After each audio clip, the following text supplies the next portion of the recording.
Penguin Audio presents Buried Prey, written by John Sandford, read by Richard Ferrone.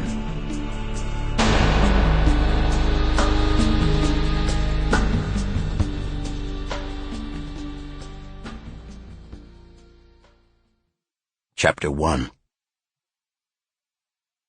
The first machines on the site were the wreckers, like steel dinosaurs, plucking and pulling at the houses with jaws that ripped off chimneys, shingles, dormers, and eaves, clabbered in brick and stone and masonry, beams and stairs and balconies and joists, headers and door jambs. Old dreams, dead ambitions, and lost lives, remembrance roses and spring lilacs, went in the dump trucks all together. When the wrecking was done, the diggers came in, cutting a gash in the black and tan soil that stretched down a city block. A dozen pieces of heavy equipment crawled down its length, Bobcats and Caterpillar D6s and Mack trucks, and one orange Kubota, grunting and struggling through the raw earth. Now gone silent as death. The equipment operators gathered in twos and threes, yellow helmets and deerskin work gloves, jeans and rough shirts, to talk about the situation. Slabs of concrete lay around the trench, pieces of what once had been basement floors and walls. Electric wire was gathered in hoops, pushed into a corner of the hole to await removal.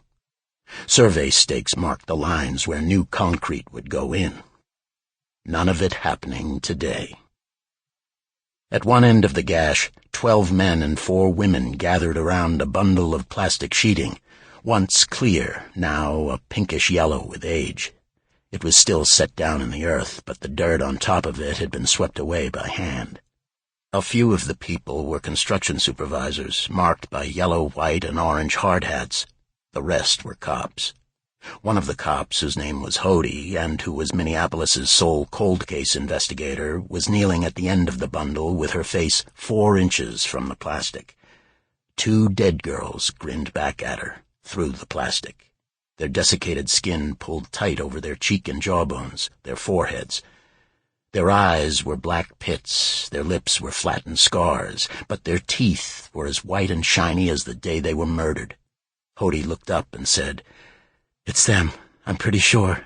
Sealed in there." The day was hot, hardly a cloud in the sky, the July sun burning down. But the soil was cool and damp and smelled of rotted roots and a bit of sewage from the torn-up sewer lines leading out of the hole.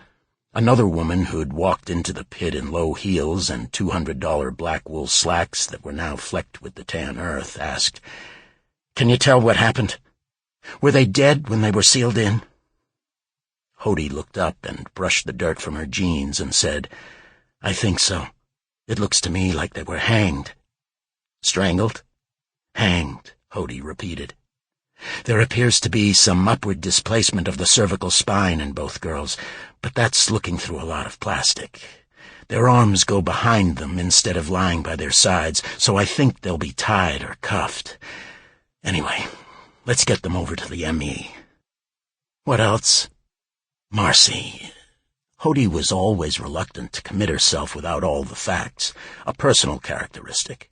Most cops were willing to bullshit endlessly about possibilities, including alien abduction and satanic cults. "Anything?" "There's a lot of tissue left," Hody said. "They're mummified. It's almost like they were freeze-dried inside the plastic." "Will there be anything organic left by the killer?" The woman meant semen, but didn't use the word. If they could recover semen, they could get DNA. "If there was anything to begin with, it's possible there are still traces," Hody said. "Since hardly anybody had heard of DNA back then, we might find the killer's hair on them. But I'm no scientist. So who knows? Let's get them to the M.E. One of the cops in the back said, "Marcy, Davenport's coming down."